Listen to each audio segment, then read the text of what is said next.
While most of the characters in Elden Ring have rich backstories, some are simply an enigma, and we don't think there's a better way to describe Ensha of the Royal Remains. This character never says a word throughout the game, but his actions speak volumes as to what motivates him.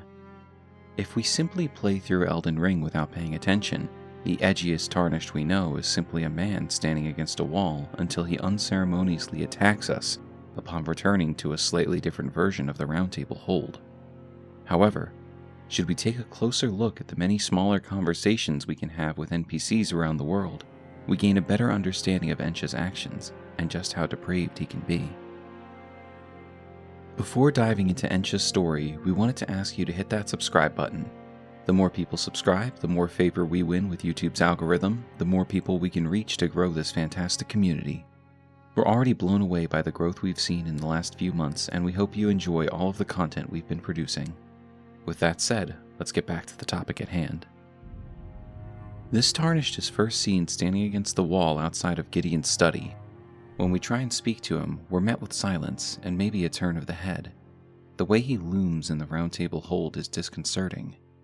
While Gideon welcomes us into his study in order to speak of the Shardbearers, this man's presence outside of the room makes him feel like a bouncer, ready to drag us away should we displease Gideon. In fact, we don't even know this person's name until we speak to Nefeli Lu in the same area. She tells us Gideon Ofnir is her father and he's in his study, the room Ensha's guarding just over there. So now we have a name to put to the skeleton-armored individual outside of the office, Ensha. Up to a certain point, this is all we see of Ensha, a silent guard protecting Gideon and observing the actions of anyone within the Roundtable Hold. However, should we continue our quest, his true nature becomes apparent. Upon visiting the Albinorg village for the first time, we can see the destruction that has taken place. There are enemies everywhere and an omen killer ready to attack us on sight. We can speak with a ghost that says the village is done for. Please, even if it's just you, old Albus, hide well and still your breath. Something befell this village, and we get our first hit when speaking with Nefeli Lu, who also happens to be here. She tells us this is the oppression of the weak, murder and pillage unchecked, a waking nightmare made by men, and explains that she saw much of the same as a child, and now, as a grown woman, seeks to avenge those affected by such atrocities. It's not until we find Albus hiding in the village behind magic that makes him look like a big pot, where we get an idea of who may have carried out this attack. When speaking with Albus for the first time, he tells us, "Wait, then you're not one of them? Well, what a relief. Oh goodness me, I am Albus, an Albinoric, as you can see. We are finished. The whole village is finished. The cursemongers have destroyed everything. Not one that remains has their wits about them." So he first blames the cursemongers, which is a vague enough term that it could truly mean anyone. But if we choose to attack and kill Albus, he says something else. "I will never give this up, not to your kind, you merciless brutes. Let the curse take everything." He mentions our kind, so that would mean whoever these cursemongers are, they were led by a Tarnished. If we choose to speak with Albus instead of attacking him on sight, he gives us half of the Haligtree medallion and tells us if we should meet the young Albinoric Latena, then please give it to her. Another breadcrumb on the trail.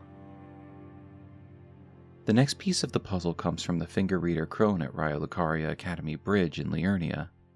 Should we have her read our fingers, she will tell us, "Miquella's favor can be yours. Slaughter, slaughter, slaughter. The all-hearing slaughtered, but alas, it was for naught. But all you need do is snatch it from the big pot. Pity the poor, poor fool." So now we know whoever led the slaughter on the Albinoric village is known as the All-Hearing, a title not unlike that of Sir Gideon Ofnir, the All-Knowing. Should we choose to return to the Roundtable Hold at any point after receiving half of the Haligtree medallion, we're brought to a darker version of this area than we are accustomed to. Soon after we arrive, we are invaded by Ensha of the Royal Remains. His attack is completely unprovoked, and his punches drain the life from us should we allow ourselves to be hit. He can also cast Rock Sling and Collapsing Stars, gravitational magics we don't see any other Tarnished use. After defeating Ensha, we are rewarded with his armor set and his weapon, both of which can shine at least a small amount of light on who he was. The Royal Remains helm is a helm graced with gold human bones, worn by the unspeaking adherent of Sir Gideon the All-Knowing. It is said that the bones belong to an ancient lord, the Soulless King, the Lord of the Lost and Desperate, who was known as Ensha. And the clinging bone is a horrific weapon made of a hardened skeletal arm, wielded by Ensha of the Royal Remains, fitted by placing one's hands into the fist's grips until they dig in. O clinging creature, a king relinquishes not the hand. So between these two items, we know that the clinging bone is likely the actual bones of the Soulless King, and that Ensha has taken his name, possibly due to his armor containing the rest of the bones of this ancient king. After all, they are the Royal Remains.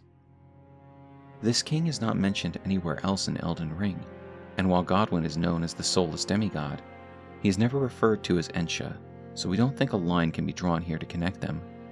The Soulless King is a piece of lost lore, a fleeting figure at some point in the history of the Lands Between. After our battle with Ensha, we are teleported back to the Roundtable Hold we are all familiar with, and once we speak to Gideon, he tells us, "Oh, my apologies for that nasty business. Ensha got rather ahead of himself, it seems. As his master, I'd like to express my regret. And now Ensha is slain and gone, finished forevermore. Ah yes, by way of apology, allow me to tender some advice. In regard to the half of the secret medallion you possess, find the Albinoric woman. She hides in a cave to the west of the Lasciar ruins, which jut from the mist-shrouded lake of Liurnia. She knows the location of the medallion's counterpart, I am sure." So Gideon seems to be remorseful for Ensha's actions, so much that he gives us a lead on the other half of the medallion. But the question remains, why would Ensha attack us, and what does it have to do with the medallion? Once we find Latenna the Albinoric, we can see she is sitting by a large wolf that has been slain. She says to us, "Foul Tarnished, what do you want? I told the all-hearing brute that I possess no such medallion. Or have you come to take more from me? Was my other half not enough?" That name comes up again, the all-hearing, and with what we've been able to piece together, it seems that this was Ensha. He was the one who attacked the village of Albinorics. Ensha was seeking the medallion in order to gain access to the Halleck tree. He murdered an entire village seeking it, and even attacked Latenna, murdering her wolf, her other half, when she refused to tell him where it could be found. From here, it's no large leap in logic to see who was truly behind these heinous acts. Gideon Ofnir charged Ensha with the destruction of the village, and the attack on Latenna. He even sent Ensha after us to take the medallion half we discovered, all to satisfy his lust for knowledge, to learn that which he could not without reaching the Halleck tree. Nefeli can even confirm this when she tells us, "I can no longer trust in my father. To think he'd order his men to enact such tragedy. Where is the justice he purports in that?" In the end, Ensha is nothing more than a hitman for Gideon Ofnir, and that's all there really is to this Tarnished. With that said, there's one small note we'd like to add while discussing him. On the box art for Elden Ring, we can see 3 figures defeated around Vike while his sword is plunged into the ground. One being Witch Hunter Jaren, and another being Ensha. Now that we know Ensha is nothing more than Gideon's hitman, it's likely that after Vike was taken by the Frenzied Flame, Gideon saw the danger he posed to the world with his capability to become the Lord of Frenzied Flame, and sent Ensha to murder him.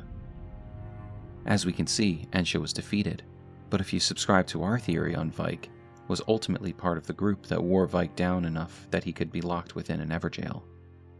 This is another example of Ensha's fingerprint on the greater lore of Elden Ring, even if it is small. While Ensha's story is rather straightforward, and some may argue unfulfilling, it goes to show that not every Tarnished takes charge of their own fate. Ensha came across as an enigmatic man who may have had ambitions of his own, but in the end was nothing more than a hitman for a master with a complete and utter disregard for life, should it stand in the way of his quest for knowledge. We hope you enjoyed this overview of what we can learn about Ensha of the Royal Remains throughout Elden Ring. Leave a comment letting us know if you think there's anything more to the Tarnished that we all know as the ultimate edgelord. Like, subscribe, and hit the bell so you never miss out on our lore dives. We look forward to seeing you again for more Elden lore.